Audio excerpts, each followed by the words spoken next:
Welcome, welcome. We're going to give everyone a second to get on here and get connected. It always takes a minute for people to join once we hit start. So, okay, it looks like we've got people coming in. So we'll go ahead and get rolling. Thank you all for joining us today. We're happy to have you with us and to have Dr. Drew and Dr. Sells with us to share about their journeys and their experiences and all of that. If you are here with us on Zoom, you can use the Q&A function and ask questions at any point during this process. So if they're talking and you have a question that comes up, go ahead and drop it in there and then we'll questions after they've kind of given their little presentation at the beginning. And then if you are joining us on Facebook or YouTube, you can use the chat function and we have people monitoring those so you can ask questions there as well. And we will get to as many questions as we can with the time that we have. And most times we've been able to get to everyone's questions. So feel free to ask whatever, whenever, and we'll get those rolling. So without further ado, I'm going to turn the time over to Dr. Drew and Dr. Sells to tell a little bit about their journeys and their experiences, and then we'll hop into questions from there. Okay, so I will start. So like she said, I am Lynsey Drew. I am a family medicine physician. I'm a DO. I am married and have 4 children that range from age 6 to 17. I have one graduating high school soon. It's kind of crazy. And I would say throughout my career and education, there's been a big span of different opportunities and barriers that I've come across. I'm going to let Dr. Sells just introduce herself real quick, and then I'll jump back in and talk about some of those things, starting with pre-med time. So Dr. Sells. All right. So aloha, I'm Aloha Sells. I'm also a family medicine physician. And just before I joined Nora, I was actually over in Hawaii practicing rural medicine. I am now a single mom of 4 kids, and I have one that's nearing graduation in a year and a half, which is a little scary too. And just like Dr. Drew mentioned, a lot of opportunities, but then there's also some barriers that I've had to overcome through my pre-med medical school and then even in my career. So we'll start off with just talking about the pre-med time. So, high school and undergrad, you really have a lot of time to figure out what you want to do in life. And I think that opportunity allows us to ask a lot of questions. And for me, I didn't feel like I had a great person that I could ask a lot of questions to. I am someone who I'm the first doctor in my family. And so I couldn't go to mom or dad or to, an uncle to say, what's medical school like?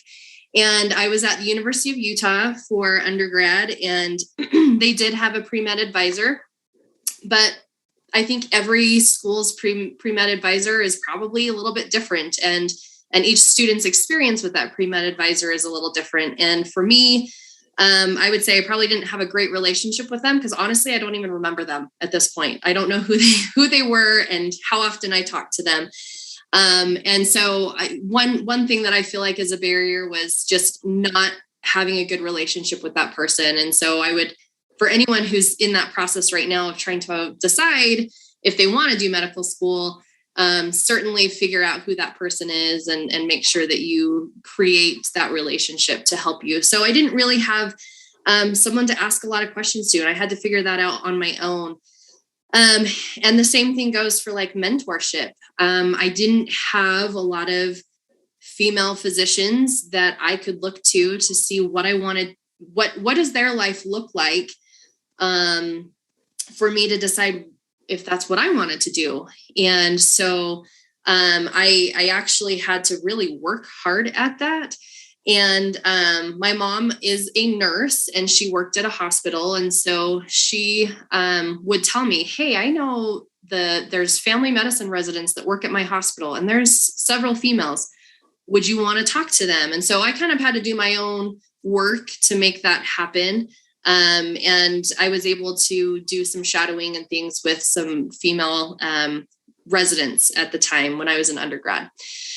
So look for opportunities, even if they're not, doctors that have worked for 20 years, but they're still pretty new. They're actually great to talk to get an idea of what medical school is like and what medicine as a career looks like too. So I searched out those opportunities for some mentorship, but again, I felt like it was kind of short-lived. I felt like I could have had a better opportunity if I had a longer term mentorship and relationship with someone then. So also, when you're in pre-med and you're trying to apply to medical school, a lot of times the schools are looking for leadership and, seeing what you can do as a leader. And I feel like that actually was a really great opportunity. I think females in general are good leaders. And if we stand up and look for those opportunities, we can be really great leaders. And so one thing that I did do was join, it was kind of like a sorority almost. So I joined this organization at the University of Utah and kind of really got engaged and involved with the activities. And that allowed me to get into a leadership position. And it was something that I really enjoyed. And it wasn't just like checking a box. And so at the end of the day, when it came down to applying for med school, I could use that leadership experience and also get some letters of recommendations from the advisors that I worked with. And so I really did take that opportunity to, even though it wasn't a specifically medical experience, I was still doing leadership and getting that experience there. And so I really feel like that was a good opportunity for me. And I think any female has that capacity to be a great leader. And so that is certainly something that you can do right now when you're in your pre-med years. So I think that's all I've got for pre-med. I'll let Dr. Sells give her experience. All right.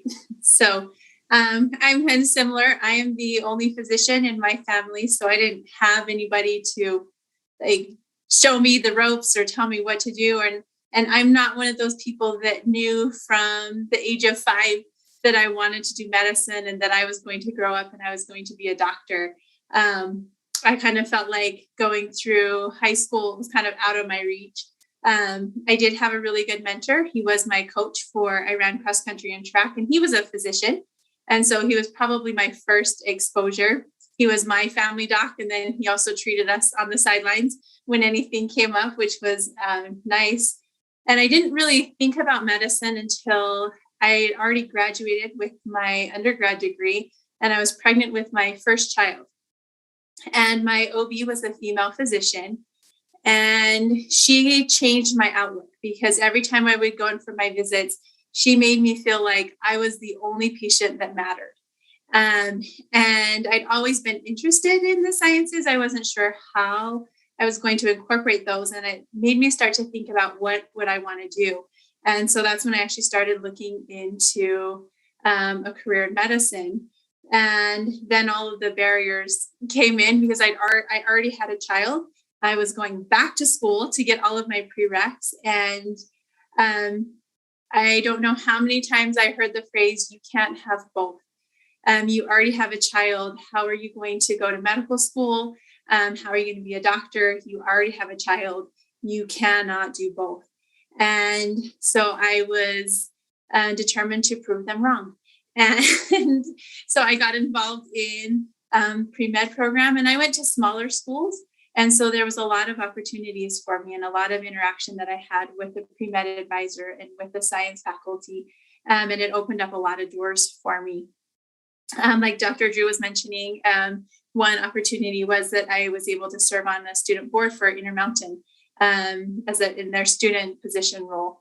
And that kind of introduced me more into medicine and then also put me into contact with other women who were successful and who had found that balance between family and medicine. And that kind of sums up my pre-med. So I'll turn it back over to Dr. Drew. Thank you, Dr. Sells. So let's move into more medical school time and application process. So Dr. Sells also had, had a child before med school, and I did as well. However, my daughter was born right after I graduated from undergrad, and I actually took a year off between medical school and undergrad because I knew, I knew that I was going to have a child, and I knew that I wanted to go to medical school, but I didn't want to do all of them at the same time. Like having a new baby and the unknowns of medical school, I didn't want to do at the same time. So I did take a year off on purpose. So she was born in June, and I graduated in May, and I started the application process and taking the MCAT. Well, I'd already taken the MCAT prior to that application process while having a newborn. And so I had plenty of opportunities for interviews. And then, the interview process right now might seem different than when I went to do interviews so many years ago.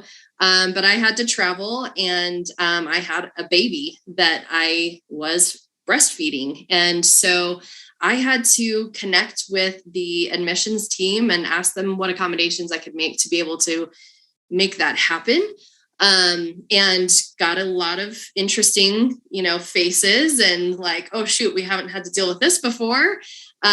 What do we do? But honestly, it turned out fine. It was just needing to speak up and say, hey, I have a different situation. How can I still be able to have a good experience at your school? And honestly, if a school wasn't super willing to work with me, I probably didn't want to go to that school. So that was, just one thing that I felt like would help me decide what was the best place for me to be at.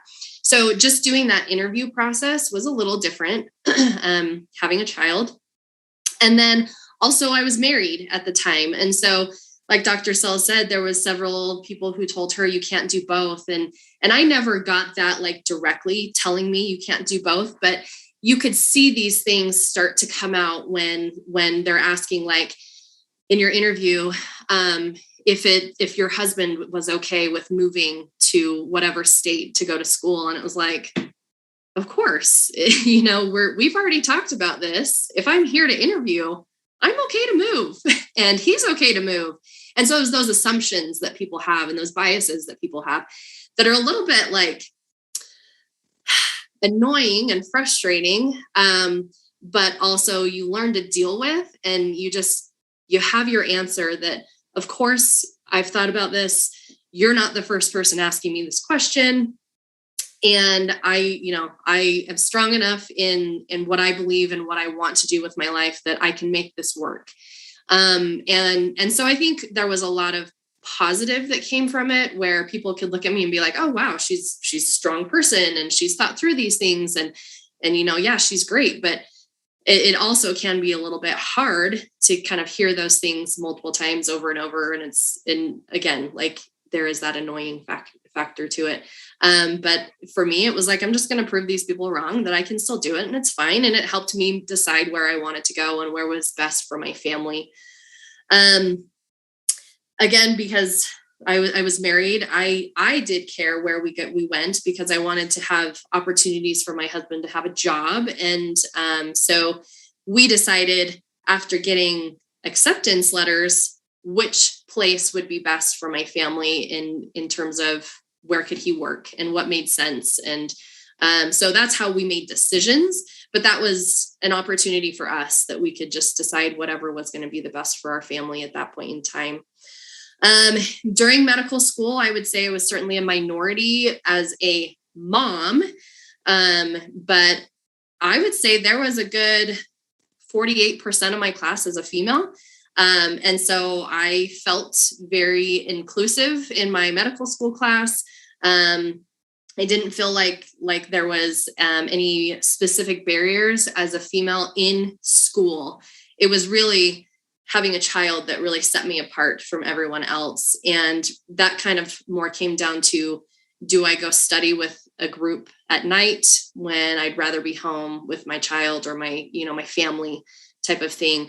And I felt like my school was pretty accommodating for, allowing me to pick and choose if I could do those evening things.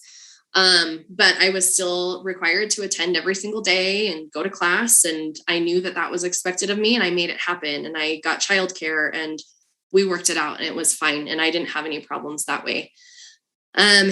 In rotations, when you're out in the community, schools really can't control how doctors and nurses and patients treat you.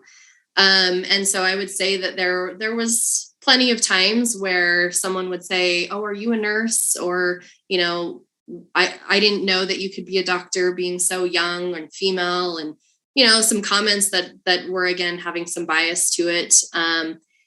And again, those are things that you learn to brush off and just say, people don't understand, and that's okay.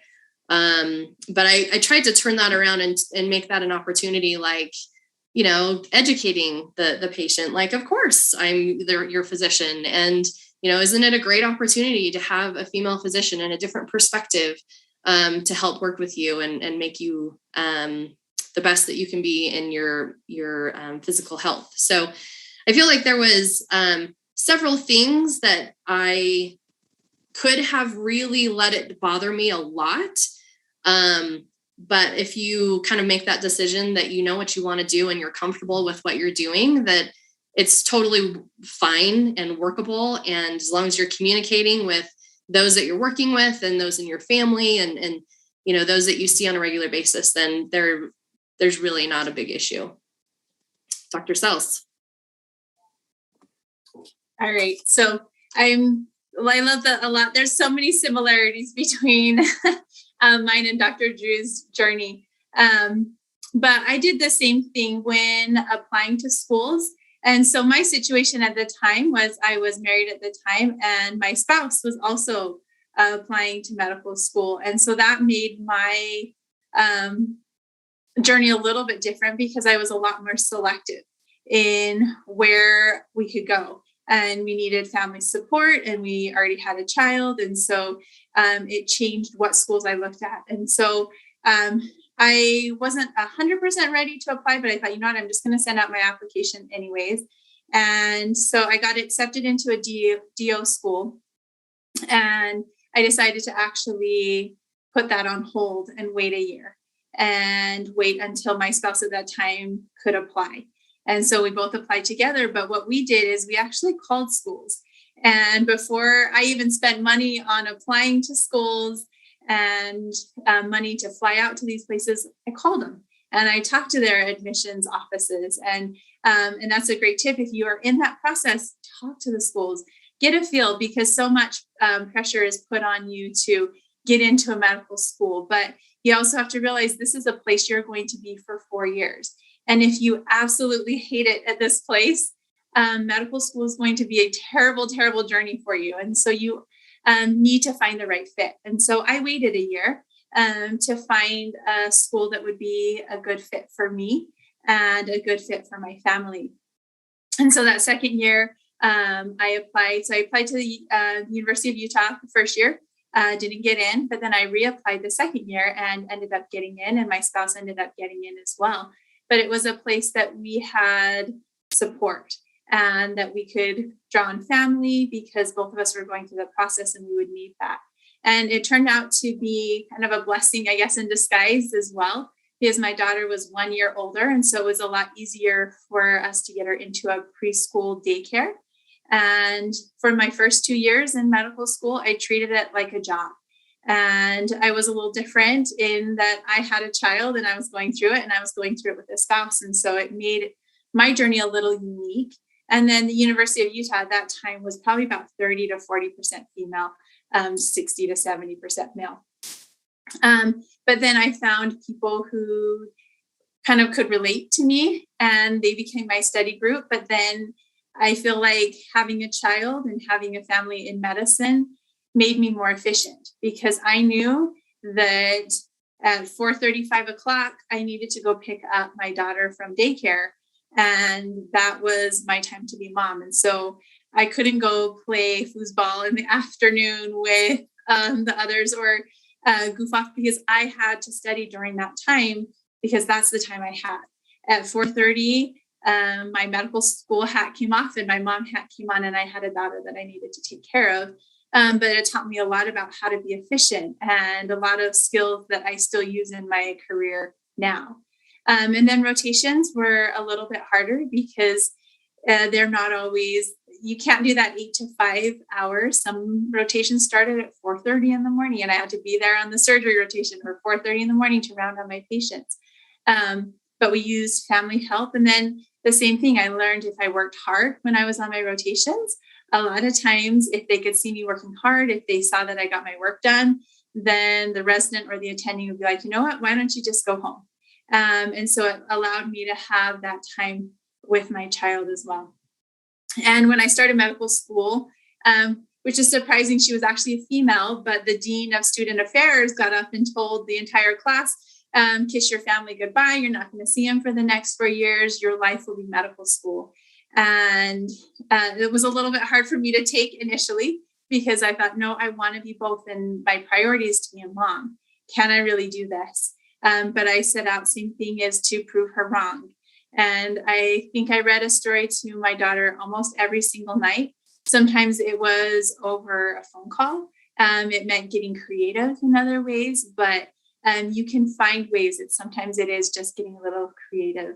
And then once I got onto rotations, I got a lot of, so are you the nurse? Can you get me my medicine?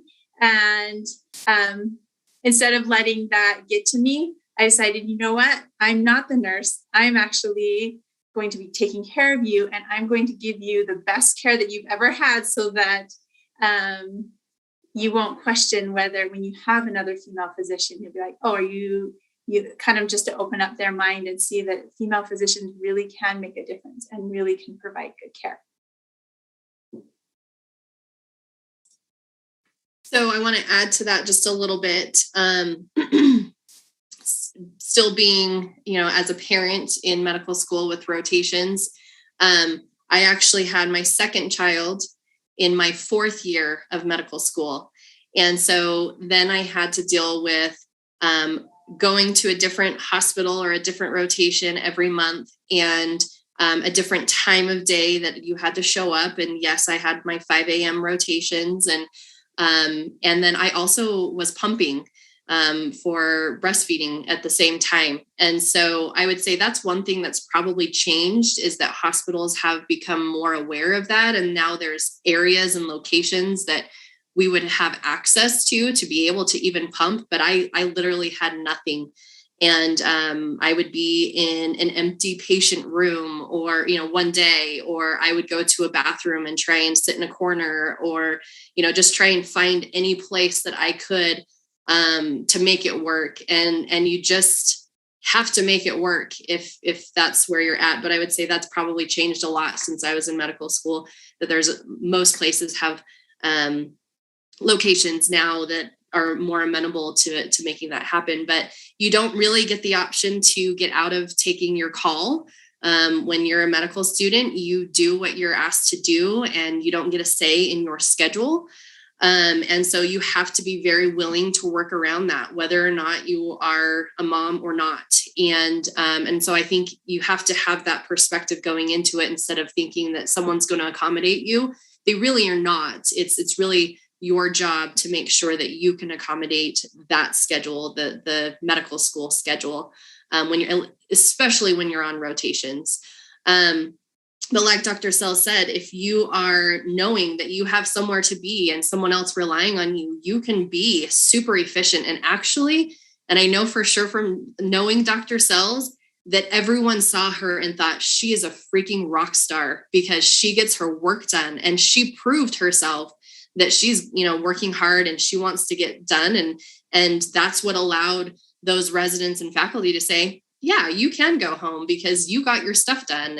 And so I think that's kind of reassuring and validation for us, that we can show how hard we can work, and show that could be even better than some other folks that are not in our same situation. By the time I was finishing up with medical school, having now 2 kids, I also was traveling to do my rotations and trying to find residency that I wanted to go to. And so you do rotations at these different residency locations. And I opted to pay for my mother to travel with us so that she could be daycare for my kids. I had 2 kids and my husband was still working and he traveled for his job on occasion as well. So we had to make a choice, and that was a financial choice, that we had to use some of our money to pay for my mom to travel with us. And so again, one of those things you just have to prepare for and know that is going to be a part of your budget and the plan, and you just make it happen. And we ended up having like great experiences that, we'll remember for the rest of our lives. And my older daughter remembers those experiences that we had traveling around for medical school as well. Also taking boards. You do have to take boards in your 4th year, and you have to figure out when is the right time for you. And for me, it ended up being 2 weeks after I delivered my 2nd child, and it worked out fine, but it was planned. And I knew it was going to happen. And it worked out just fine. So again, making sure that you're planning for all of these things to happen. So next we wanted to talk about just what, being a female has been like in our career.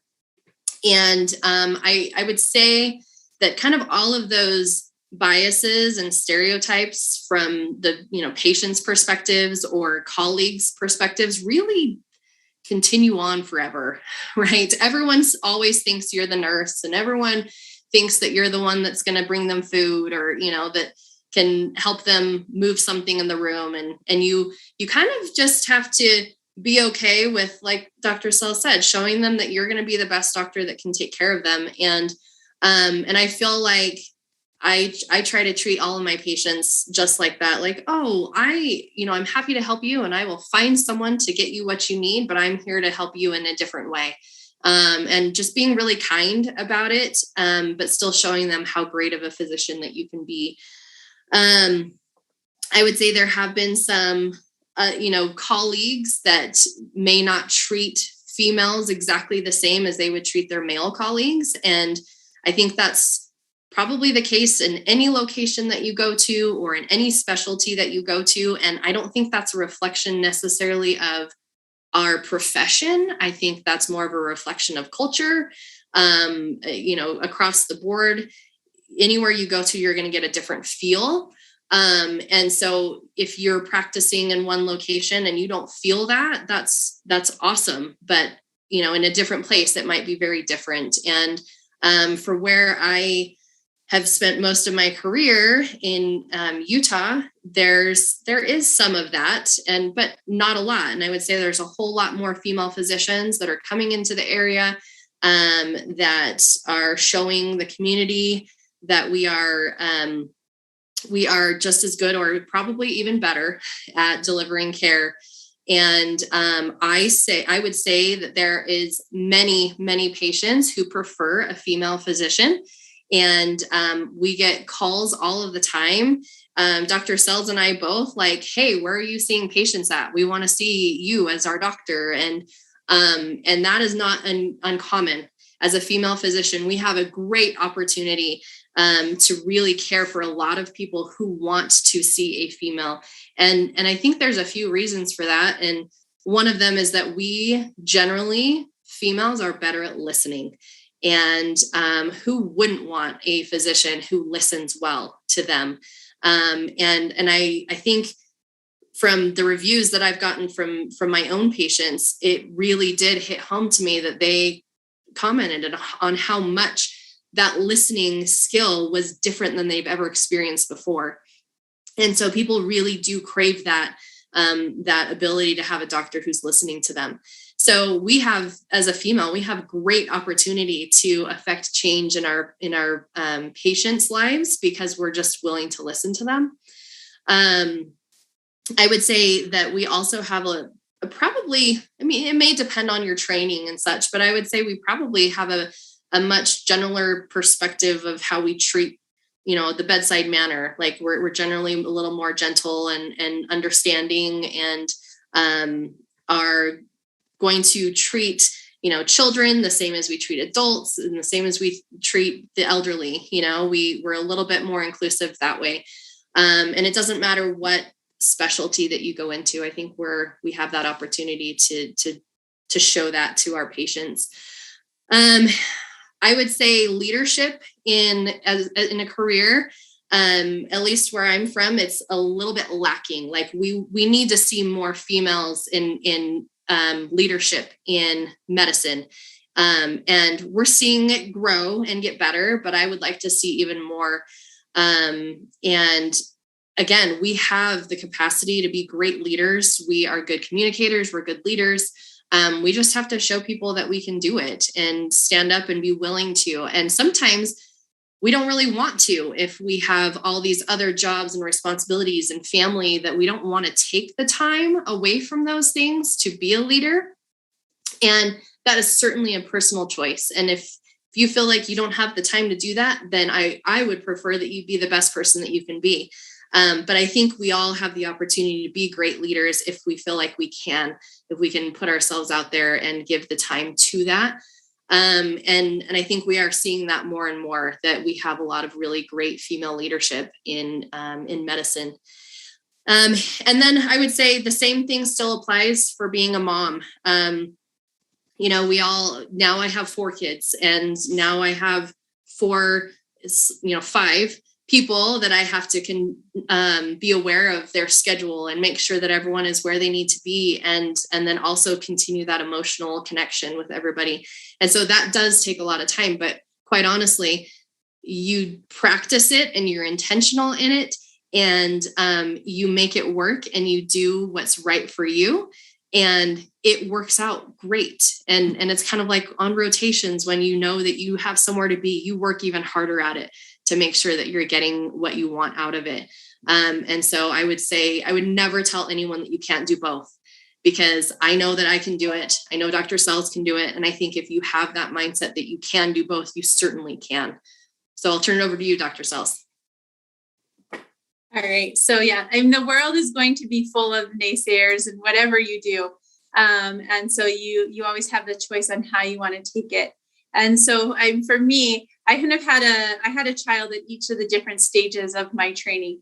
I had a child pre-med. I had a child right at the end of medical school. I had one in residency. And then I finished off my bunch of 4 with another one when I started my career. And so I actually was pregnant when I did my interviews for residency. And so the same thing, I limited what programs I applied to, because if they looked at me in complete shock and how are we supposed to deal with this person? She's obviously pregnant, very pregnant. And what kind of things can we do to accommodate her? And so, but I think one of the biggest things that I learned is to be true to who I am. And I always wanted to be a mom, and I loved medicine. And so those programs that allowed me to be both were a program that I felt like I could be happy with. And I ended up getting into my number 1 choice. And it was probably the best choice for me, because they did accommodate that. And they recognize that you are more than just that person on the rotation. You're more than just that resident. And they did treat me like, you can have both. And let's help you figure out ways to make that happen. And so one of the biggest, and I think the key factors, is the location and the kind of the setup of the practice that I chose to be in. And I was up in Salt Lake, and there's a strong presence of women there. And so I had a lot of support when I was up in Salt Lake. Then I moved down to Utah County for residency, and I felt a little bit more of, well, how and why are you going to be in both places? You can't do both. But then I moved back over to Hawaii, and I'm a native Hawaiian, and people were so happy that I was there, because they didn't look at me as a female or male physician, but I can relate to you on a cultural level. And I found that my clinic filled up very quickly with both female and male patients, and a lot of male patients that I thought, don't you want to go see my male partner over here? And they're like, no, I've been to male physicians and they don't listen to me. And so I want specifically a female physician, because I get better care. And I got that feedback over and over and over again. And so when Dr. Drew mentions that we really can have a presence and make a difference in patients, we can. And patients recognize that. And society is changing. Some of it is kind of slow, and some of those biases and barriers still exist. But I feel like patients are starting to look more for not male versus female, but who is going to treat me like a person and like I matter. And they're going to listen to me and provide the care that I need. And I think as females, we have a little bit of a different take and a little bit of a different perspective on care.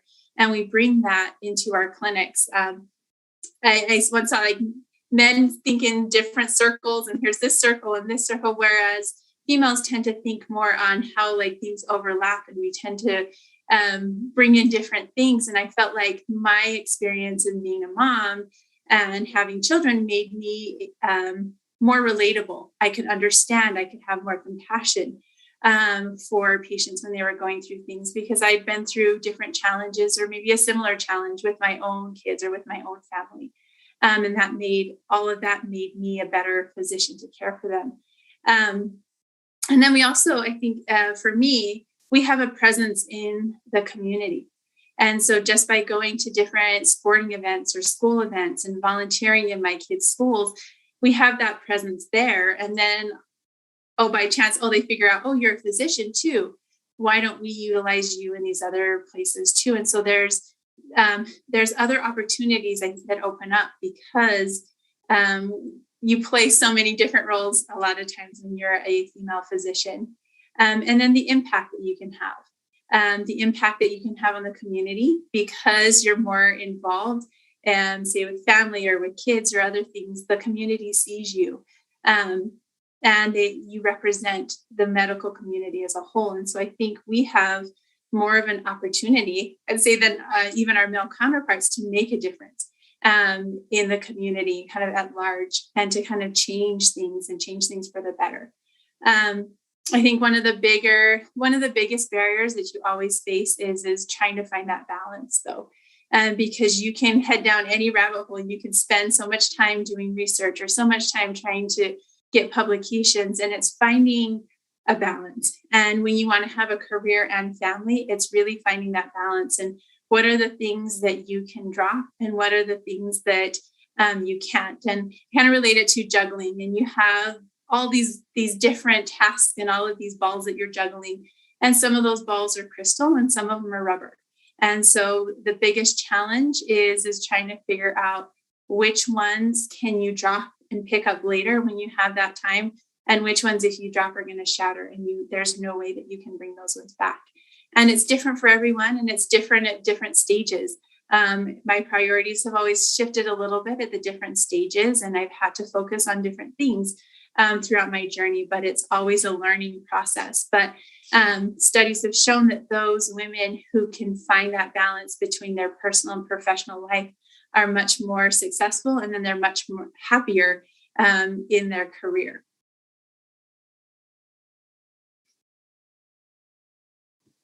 So kind of on that note, I have a question just to kind of follow up, talking about the balance.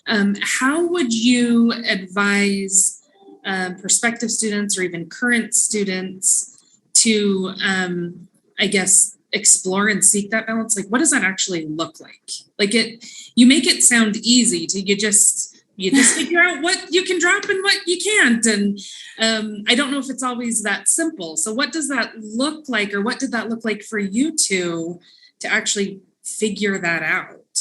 Like, and did you, I'm guessing you probably didn't do it perfectly. And then how did you, learn from that? So I think one of the biggest things is learning, is in making the mistakes. And have I dropped one of those crystal balls here and there? I have. And you learn that, and you realize, okay, that is something that I can't, that isn't worth dropping again. And the other part is reaching out and finding mentors. I've had amazing mentors throughout my journey, from pre-med through medical school, and even in my career. And some of those mentors have become my dearest friends. But talking with them and finding out how do you manage this? How have you been able to do this much in your career? Or how did you manage taking on this leadership role while raising your kids and still running a full-time practice?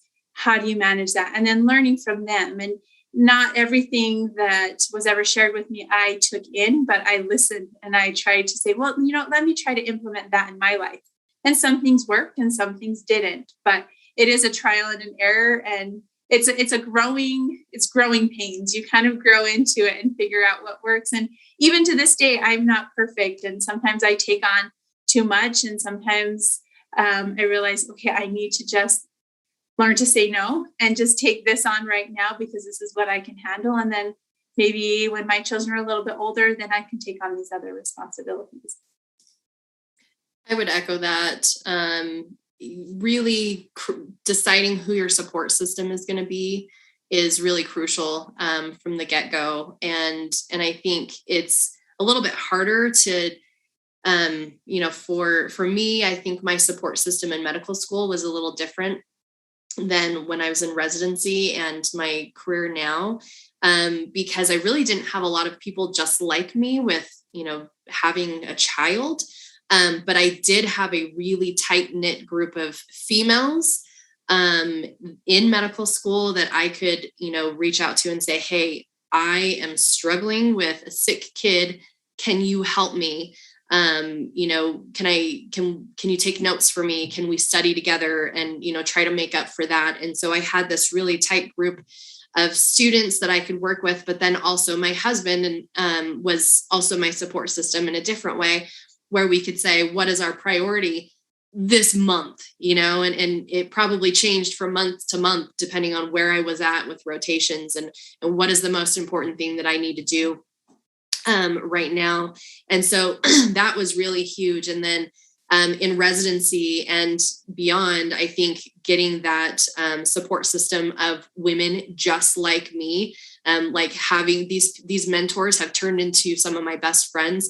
And I think most women will experience that as they go through their training, is that they find people that are like them that can really be that support, that I can, say 3 sentences and they know exactly what I'm talking about. And if I tried to do that to my husband or to, another friend who isn't in this same situation, it would take, a long time to explain what I'm going through, but I could say it in a really short few words. And I have these women who know exactly what I'm talking about, and they can help, know what the right things to say and the right advice to give to help me get through a certain situation. And I can tell you that when I'm seeing a patient that is difficult to know what is going on and, how can I best help this patient?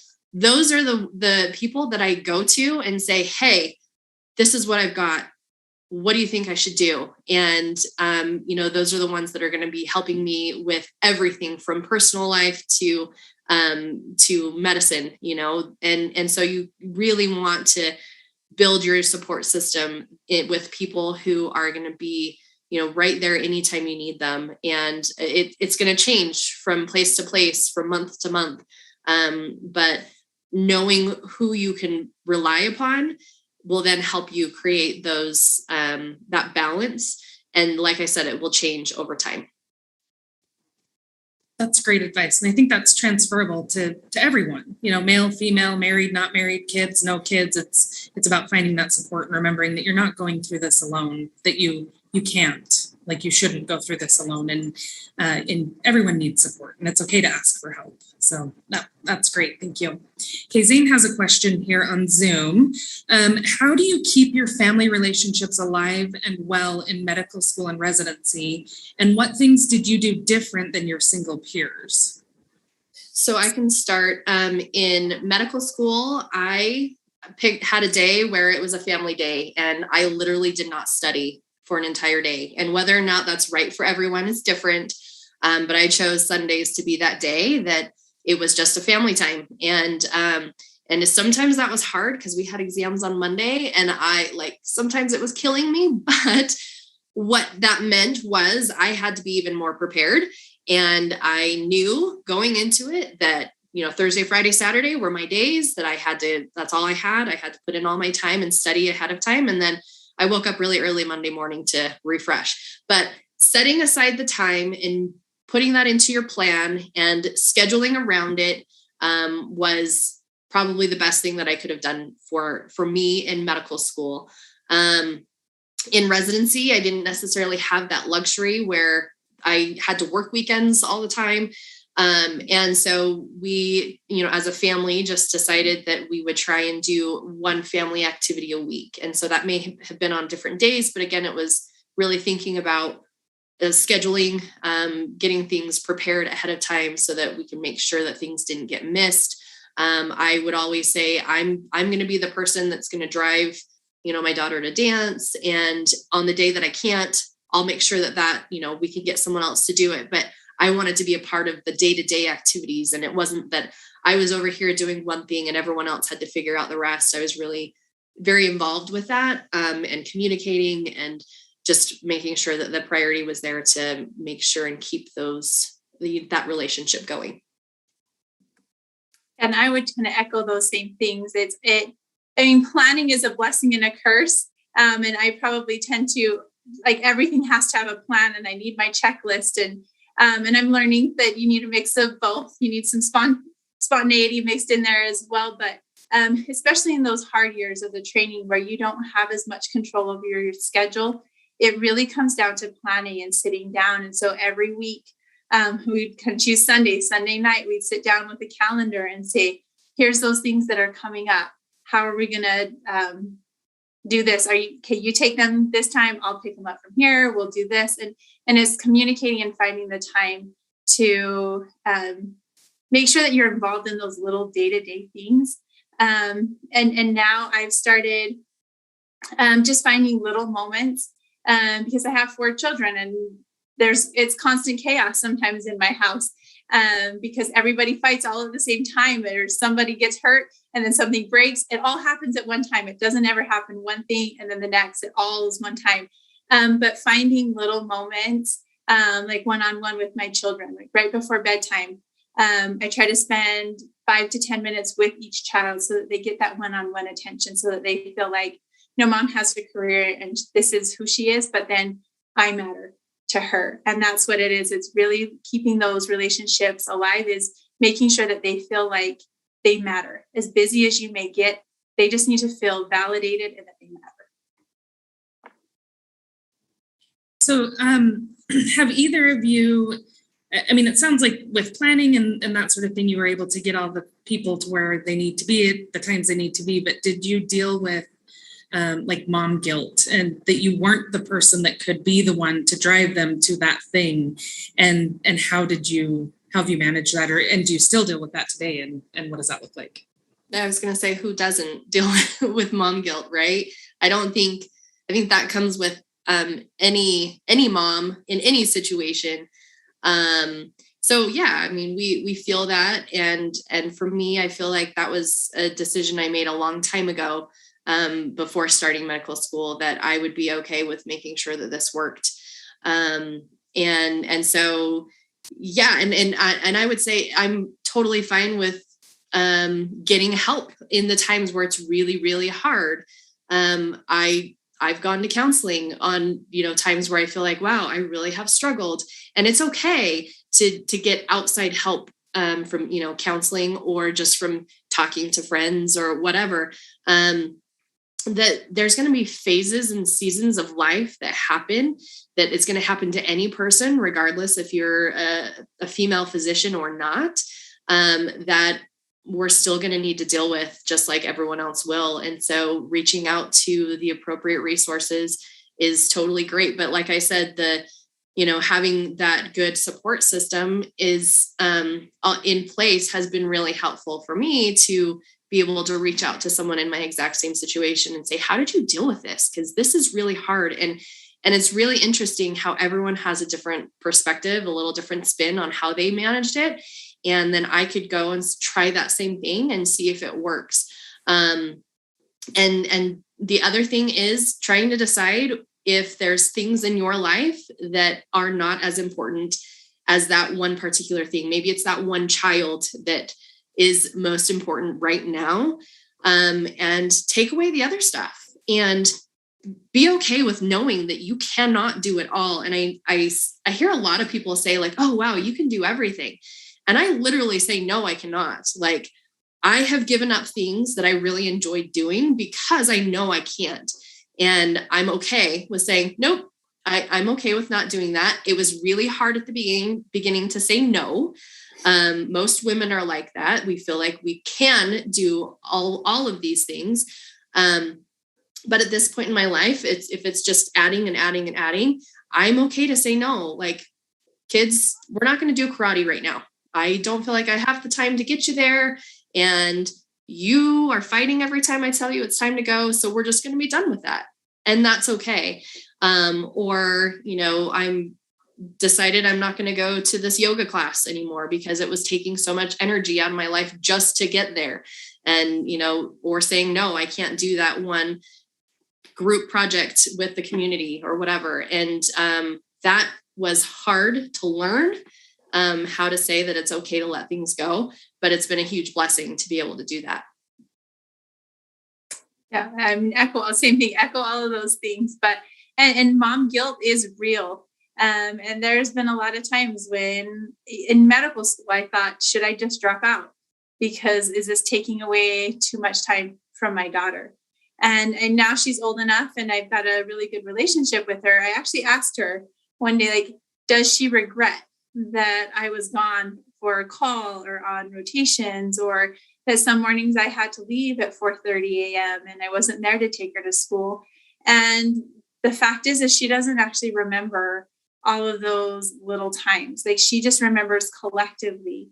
And so I've learned there's a difference between quantity and quality. So you can spend every day with your kids, but if you're on your phone or you're involved in other projects, you're not really present in their lives. And so one thing I think having a career and learning to balance family and professional life is that I really focus on, okay, what is the quality of the time that I have with my children? And so I don't get to see some of the little things, or I miss some of the little things, or we have to let some things go. But the main thing is to always make sure that I'm present, and that those are the things, honestly, when they get older, that's what they remember. And they look back at my career and having to suffer through medical school and all that with me, and they don't remember all of the hard times, because same thing kind of boils down to, they felt like they mattered the most. That's great. Thank you. Okay, Kiana has a few questions. So first, does NordaCom provide any resources for their female med students? And then also, do you have any recommendations on best times to start a family or have a child during medical school or residency? And then kind of along with that, how does maternity leave work during residency versus post-residency? It's a lot to unpack.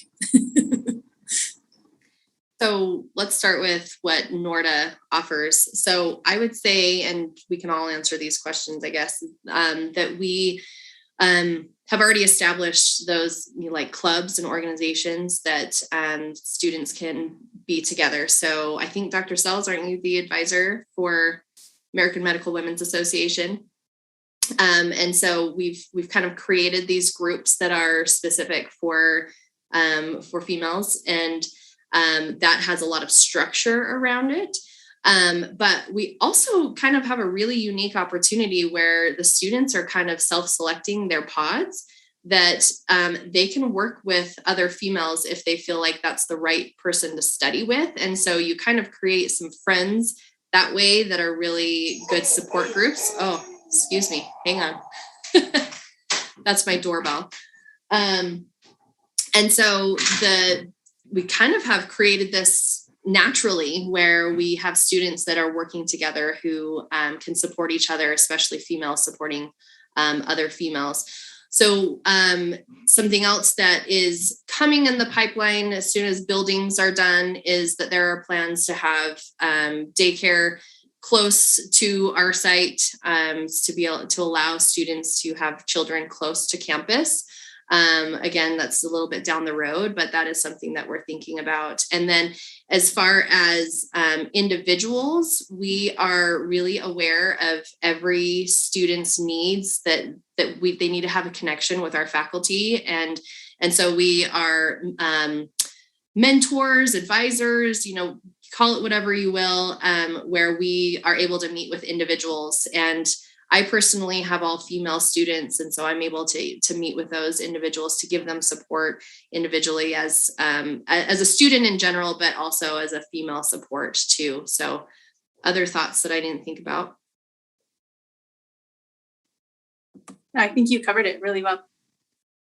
And then as far as good timing, I would say none of the above or all of the above. Like, there isn't any perfect time. It really just depends on you and your significant other and, your family circumstances.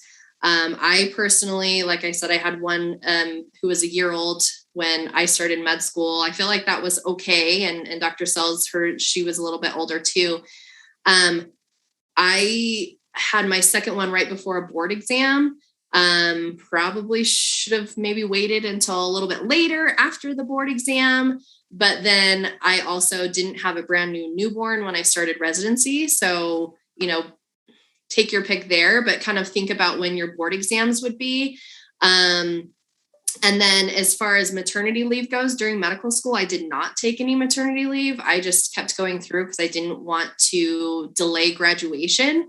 But you could, if you wanted to, you would work with the school to see if there was a way to defer maybe till the next year, or, maybe Kristen could speak more to that. I don't know, but I chose not to. And so I graduated on time. In residency, I did take maternity leave, and there was a lot more flexibility with my ability to delay. I was still able to graduate, but I just had to make up the time that I missed. And so it wasn't like I had to wait an entire year to graduate. So there was a little bit better opportunity there in residency. But then I would say when you have children after you're done with your training, it really depends on how you're paid and if pay means anything to you. So in some situations, you're paid for your production. So however many patients you see. And so if you want to take maternity leave, that means you really don't get paid for the time that you take off. If you're a salaried job, then you probably don't have that much of it, to worry about in terms of pay, but it really just depends on what job you have at the time. So I don't know if you have any thoughts on that, Dr. Sells. I don't know if there's a good time, anytime.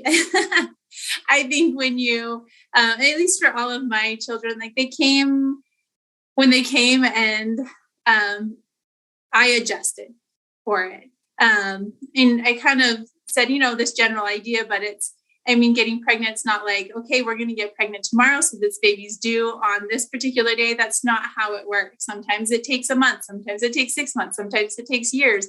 And so you don't really know. And so that's not necessarily one thing you can plan for. And so you plan for it as it comes. And same thing my baby was born in the fourth year medical school. And so I just front loaded my fourth year, and I got all of those busier rotations and sub-Is out of the way, so that when my baby was born, my last rotations were all just like the coursework or online work, or kind of these capstone things. And so that worked out perfect for me, because I actually got to stay home with my baby for 3 to 4 months. And that's not typical. You don't get that long, even in a career or job, you don't get that long or that many months of maternity leave. And so it just kind of adjusts. And same thing in residency. I took maternity leave, and I graduated with my class, but then I stayed back for the other 6 weeks to make up that extra time. And it worked out for me. And so it's one of those, you roll with the punches as they come. The same thing, your kids are going to get sick. And how do you deal with that? And so you just kind of have to learn to plan, but then also realize you're going to have to plan for the unexpected as well. I think that's just being a parent too. Like, every season of parenthood is different. Like, you think you finally get your kid figured out, and then they change on you, and then there's a new thing to go through with them. I'm learning that as a parent myself. So we have one last great question from Zane that I want to make sure we get to. What things do you think men in healthcare need to learn from female physicians to become better practitioners? And how do you think that men can break the mold of physicians that don't listen to their patients?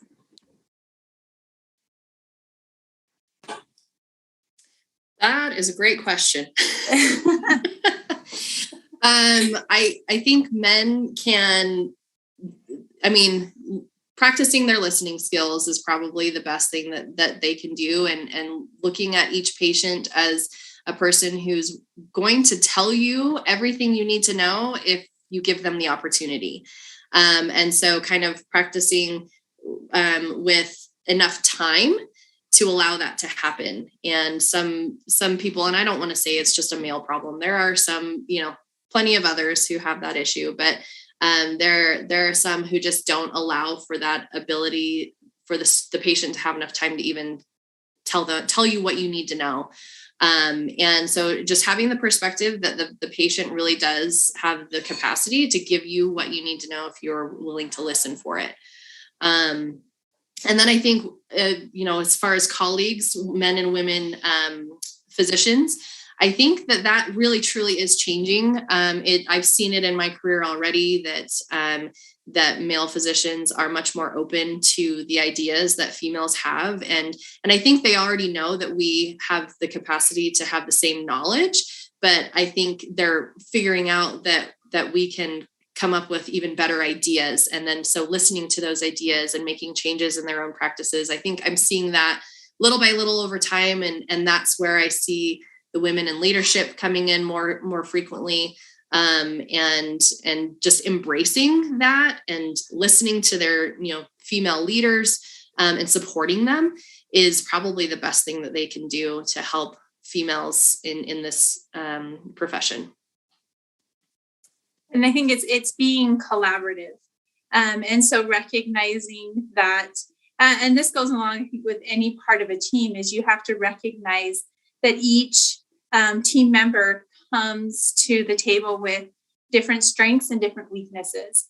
And so I think there are different strengths that women bring to medicine, and there's different strengths that men bring to medicine, and then weaknesses on both of those sides as well. And so I think as we come together and we respect each other and we collaborate more, that's really where I think we'll find the most success, because we can learn from each other. And really, the ultimate goal is to actually help patients and improve healthcare. And I think the best that we can do is by being I'm trying to find the right words, but collaborating to really find those solutions. That's great. Thank you. Okay, and I like to end these sessions with the guest speakers just sharing any final words of wisdom or little nuggets that you'd like to leave with our viewers today. Anything that hasn't been said. I don't know I think it's already been said, but I would just say, if you're a female and you're interested in being a physician and that's a dream of yours, that it can happen no matter what. There's always a road to make it happen if you're willing to push through. Mm-hmm. And mine is similar. I'm just find your passions, and then make it happen, and just be willing to put the work in. Great advice. Thank you. And thank you both for being so open and sharing your experiences and your journeys and giving us your time today. This has been fantastic. And I know that everyone who's on with us and everyone who watches the recordings later is going to find this conversation to be very beneficial. So thank you again for being with us. And everybody enjoy the rest of your day and have a great weekend. Thank you. Thank you. Thank you.